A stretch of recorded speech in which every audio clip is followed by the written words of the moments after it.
Vamos falar então do movimento retilíneo uniforme ou, abreviando apenas movimento uniforme. O que define o movimento ele ser retilíneo e uniforme? Bom, primeiro, retilíneo é porque ele vai acontecer numa linha reta. E o fato dele ser uniforme significa que ele vai ter duas coisas. Primeiro, repara aqui nessa tabelinha. Nessa tabelinha, você repara que no instante zero, no instante inicial, a bola está na posição 2 metros.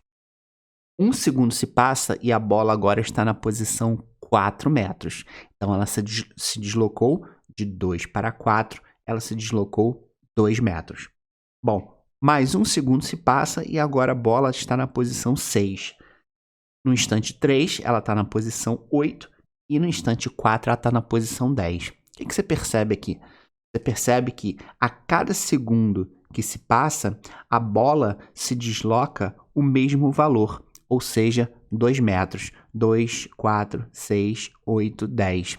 Então, isso é uma característica do movimento uniforme, ou seja, a cada segundo o deslocamento do corpo vai ser idêntico, o que vai nos dar uma velocidade também constante, porque velocidade, você sabe, é a variação do deslocamento ou a distância percorrida em função do tempo, certo? Então, quando a gente fizer um ΔS, ΔT aqui para qualquer intervalo, tá? Eu vou pegar aqui o primeiro intervalinho, tá? Quando ele se desloca da posição 2 para a posição 4 no tempo 0, no tempo 1. Então, quando a gente fizer isso, ó, posição final 4 menos a posição inicial 2, tempo final 1 menos o tempo inicial 0, a gente vai obter 2 divididos por 1, que dá 2 metros por segundo. Então, claro, isso significa exatamente isso. A cada segundo, o corpo está se deslocando 2 metros, que é o que a gente vê na tabelinha.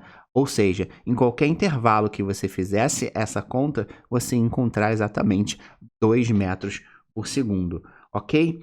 E aí a gente pode fazer o seguinte, a gente pode determinar agora o que a gente chama de função horária do movimento uniforme. Por exemplo, se eu quiser prever aonde essa partícula vai estar daqui a 6 segundos, será que eu consigo?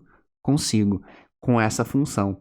Então, eu vou pegar aqui ó, a equação que a gente já escreveu, ó, V igual a S menos S0 sobre T menos T0, e passar o T menos T0 para o outro lado multiplicando, porque ele está dividindo. Então, VT menos T0 igual a S menos S0. Em geral, a gente coloca o tempo inicial como nulo. Tá? Então, isso aqui vai ser o tempo inicial 0, e aí vai sobrar exatamente VT, V vezes T igual a S menos S0, e quando eu jogar o menos S0 para o outro lado, ele vai virar positivo, e a gente vai chegar na equação final, que a gente conhece como sorvete, S igual a S0 mais VT, a gente chama carinhosamente de sorvete, para facilitar a gente a decorar. E para que serve essa equação? Serve para prever o futuro. Por exemplo, no exemplo que a gente acabou de ver, qual é a posição inicial do corpo? A posição inicial do corpo é 2 metros. E a velocidade que ele tem também é 2. Então, a gente pode montar a função que vai prever o futuro. Então, por exemplo, se eu quiser saber aonde o corpo vai estar daqui a 3 segundos, no instante 3, o que eu faria? Substituiria esse valor no lugar do t. S igual a 2 mais 2 vezes 3 segundos. E ao executar essa conta, a gente fica com 2 mais 6, S igual a 8 metros. Ou seja, no instante 3, ele vai estar na posição 8. E a verdade, olha, no tempo 3, no instante 3, ele vai estar na posição 8. Então, daqui a 10 segundos, por exemplo, eu posso descobrir a posição desse móvel. Então, para isso que serve essa equação, que é chamada função horária da posição no movimento uniforme. Agora, o primeiro gráfico que a gente tem dentro do movimento uniforme é o gráfico da posição e do tempo. Vamos ver um exemplo? Aqui, ó, a gente desenhou aqui um gráfico onde vai mostrar a posição do móvel em metros em função do instante de tempo em segundos. E montamos aqui uma tabelinha. Nessa tabelinha, ela está dizendo para a gente o seguinte, olha, no tempo 2, a posição do corpo é 4, no tempo 4, a posição é 8, e no tempo 6 a posição é 12. Então isso aqui é um movimento uniforme porque de 2 em 2 segundos você vê que a posição do móvel está crescendo 4 metros, ou seja, é constante, né? Então vamos representar isso no gráfico. Então primeiro eu vou trabalhar com o tempo 2, a gente coloca aqui no tempo 2. Ó, tempo 2, a posição é 4, então a gente marca o primeiro ponto. Agora a gente vai para o tempo 4, instante 4, posição número 8. A gente marca o segundo ponto e, fechando, a gente tem o tempo 6 na posição 12. E quando você juntar esses pontos, você vê que essa linha é uma linha reta inclinada para cima. Ou seja, essa linha reta inclinada para cima significa que a velocidade que o corpo vai ter, ela é uma velocidade positiva.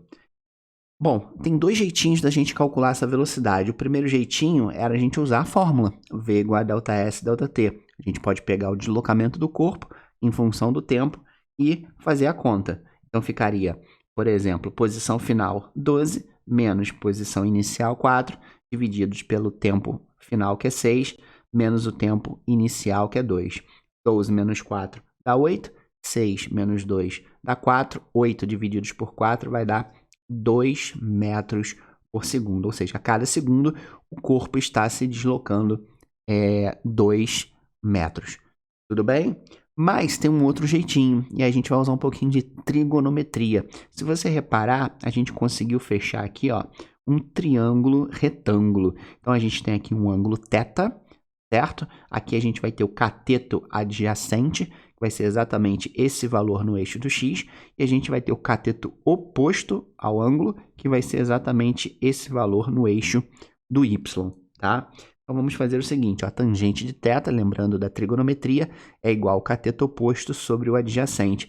Mas aí, olha que curioso, quando você olhar para cá, você vai ver que o cateto oposto, que é exatamente esse pedacinho aqui, ó, é 12 menos 4, e 12 menos 4 é exatamente o ΔS. Olha que legal. E se você observar aqui o adjacente, olha, o adjacente é esse pedaço, que é 6 e 2. 6 menos 2 é exatamente o intervalo de tempo. Olha que legal. Então, a gente pode escrever que o oposto é o ΔS e o adjacente é ΔT. Ué, mas o que é ΔS sobre ΔT? ΔS sobre ΔT é a própria velocidade. Então, eu posso também calcular a velocidade se eu souber quanto vale esse ângulo da inclinação da reta. Ou seja, a velocidade vai ser a própria tangente desse ângulo, apesar disso aqui ser bem mais raro de aparecer nos exercícios, ok? E, então, a gente não pode esquecer, na hora de interpretar gráficos, que é super importante, você vê aqui, por exemplo, quando a reta está inclinada para cima, como a gente acabou de ver, a velocidade ela vai ser positiva, mas nada impede que a reta esteja inclinada para baixo. Então, se a reta estiver inclinada para baixo, vai ser o contrário, a velocidade vai ser negativa, né? Você lembra que na física eu posso ter velocidades positivas e também posso ter velocidades negativas. Vamos falar agora do gráfico de velocidade e tempo no movimento uniforme. Então, montamos aqui um gráfico de velocidade em metros por segundo e o tempo no eixo do x em segundos. E aqui a gente tem uma tabelinha. Você repara que nessa tabelinha, o tempo 2, tempo 4, tempo 6, você repara que em nenhum momento, em nenhum instante, a velocidade se alterou. Ela permaneceu constante em 8 metros por segundo. E é isso que caracteriza o movimento uniforme, não é?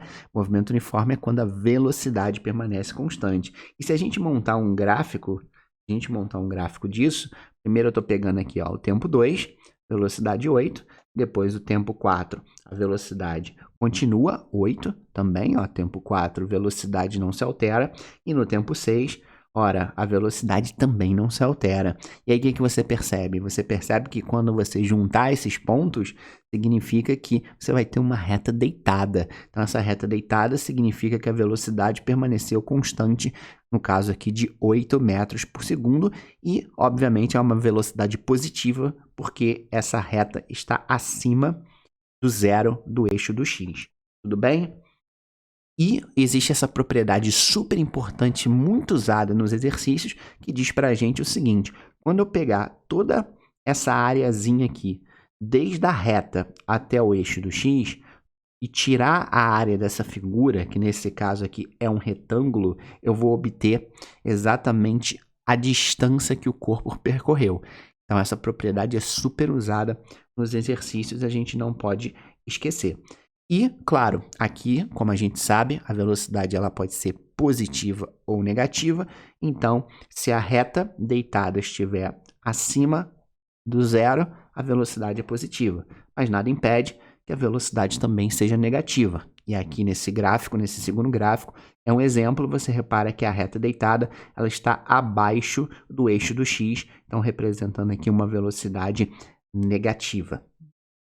E agora, o gráfico de aceleração e tempo no movimento uniforme. Agora é muito fácil, né? Você lembra que o conceito de aceleração é mudança de velocidade em função do tempo. Ora, no movimento uniforme, a velocidade ela é constante. Não existe mudança de velocidade. Se não existe mudança de velocidade, naturalmente a aceleração também não existe. A aceleração no movimento uniforme vai ser sempre zero. Então, a gente teria uma reta exatamente posicionada aqui no zero. Tudo bem?